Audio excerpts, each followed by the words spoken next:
Bueno, vamos a ver ahora los principios rectores del derecho penal.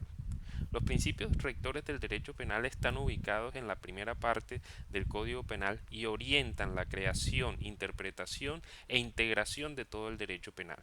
Son victorias que ha logrado la humanidad a través del tiempo y de la historia, que implica unos avances en el tratamiento y en la concepción filosófica del ser humano y del tratamiento del ser humano dentro del proceso penal. De tal manera que, como lo dice la norma, son normas rectoras que prevalecen sobre las demás normas debido a esa carga axiológica, esa carga filosófica y esas garantías que se logran a través de la interpretación de estos principios. Entonces comencemos con el primer principio, principio de dignidad humana.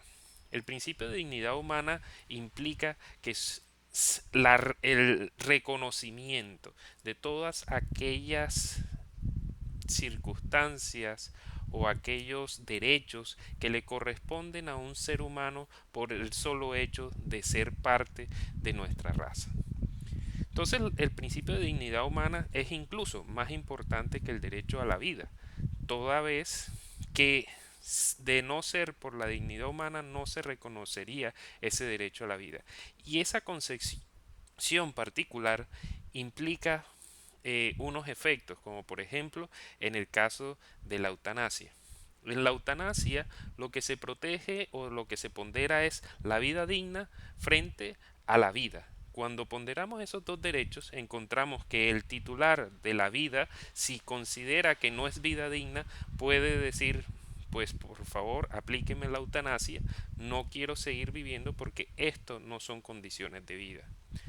Esa es la primera aplicación. Después podemos pasar, por ejemplo, al aborto, donde encontramos el derecho del nascituro frente a la vida digna de la madre. Cuando se ponderó esos dos derechos, se encontró que en el caso de la vida de la madre hay una situación muy particular en relación con la violación. Y se dijo lo siguiente, cuando una persona, una mujer, la acceden carnalmente, le están vulnerando el derecho a planificar, le están vulnerando el derecho a la integridad personal, a la libertad sexual. Y en esa situación no puede el Estado obligarla a tener un hijo cuando dentro de todas estas violaciones que se le cometieron a esa madre se le afecta la vida digna. Se ha establecido precisamente que el derecho a la vida tiene limitaciones. El derecho a la vida no es absoluto. Por eso hay unas excepciones como por ejemplo, las personas pueden matar en legítima defensa, pueden matar en un estado de necesidad y se puede presentar el aborto y se puede presentar la eutanasia. Y el fundamento de todo eso es el derecho a la vida digna, específicamente en el caso de la eutanasia y en el caso particular del aborto. La dignidad humana también sirve para el tema de la pena. Si bien es cierto, estamos hablando de una persona que cometió un delito, eso no lo hace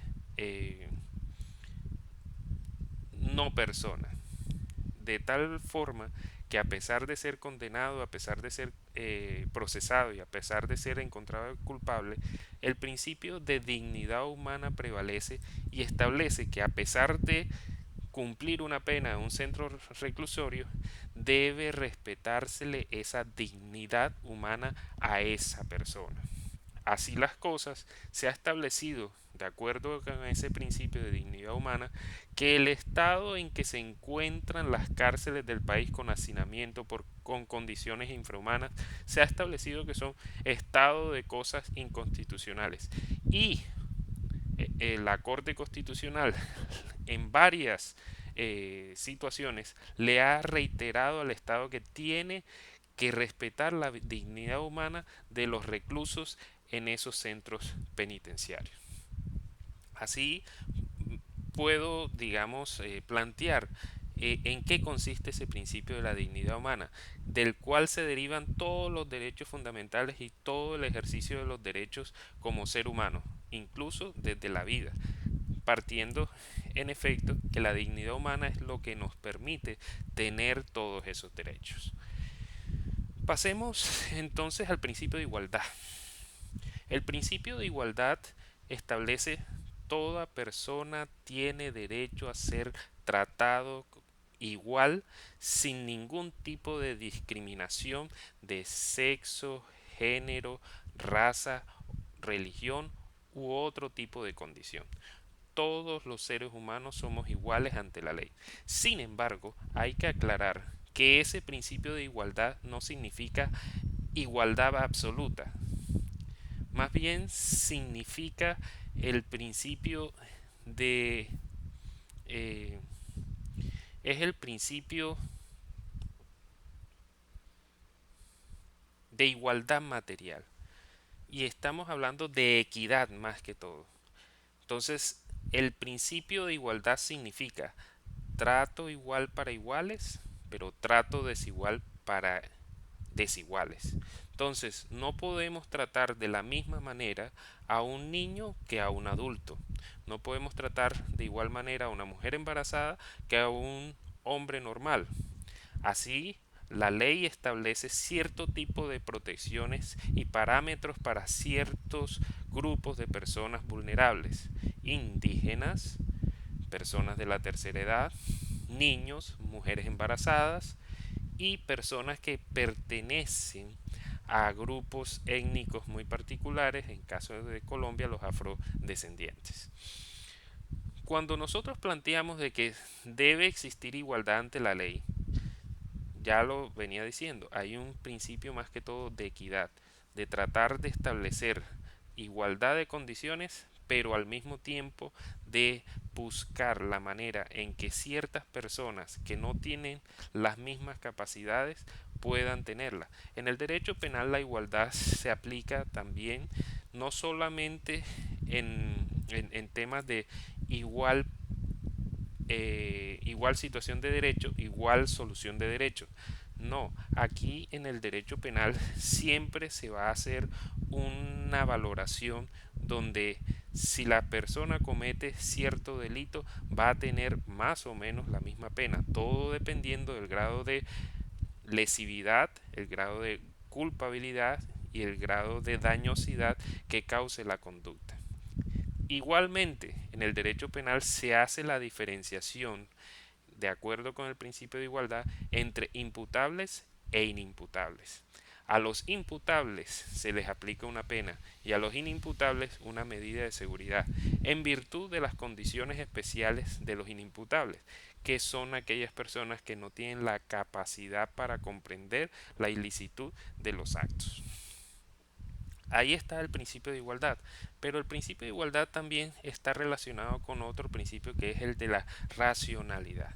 La racionalidad implica que si yo voy a tratar a una persona de manera desigual, tengo que sustentarla.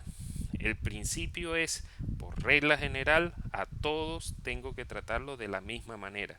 Si varias personas cometieron un delito, se supone que deberían de tener la misma pena. Sin embargo, en el derecho penal se puede establecer que unos tengan mayor pena que otros en virtud del principio de equidad, en el sentido de acuerdo a la culpabilidad, de acuerdo a la antijuricidad o a la lesividad de la conducta. Entonces, no es lo mismo cometer un delito culposo que un delito doloso.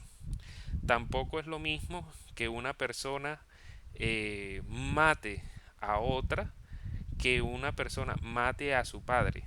Entonces, todo eso tiene que ver con la tasación de la condena y eso tiene que ver la razonabilidad. ¿Por qué a este lo voy a tratar con una pena mayor que a otra persona? Y en efecto, la razonabilidad implica también diferencia de trato. ¿Cómo así? Podemos encontrar diferencia de trato, por ejemplo, en el caso de una justicia transicional.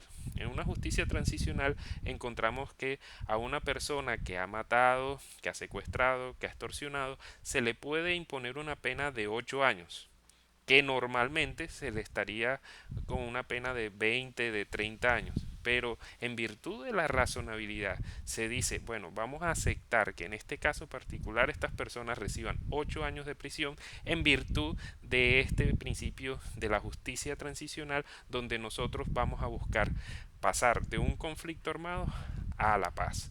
Y si estas personas entregan las armas, pues vamos a darle un tratamiento especial. Y ese tratamiento especial está regulado precisamente por el principio de razonabilidad.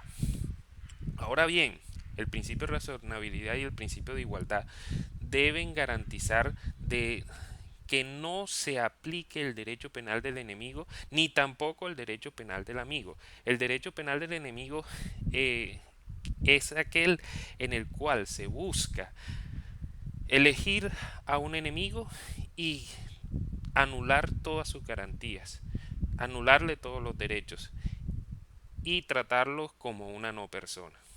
En el caso del derecho del amigo, al contrario, lo que se le busca es dar garantías que normalmente no se le daría a todas las personas y darle beneficios especiales de tal manera que esa persona termine siendo, digamos, privilegiada frente al resto de otras personas. Entonces, el principio de razonabilidad y el principio de igualdad van de la mano en el sentido de que si yo, la regla general es trato igual para todas las personas, pero trato diferencial de acuerdo al principio de razonabilidad. Tengo que justificar por qué voy a tratar de forma diferente a esa persona.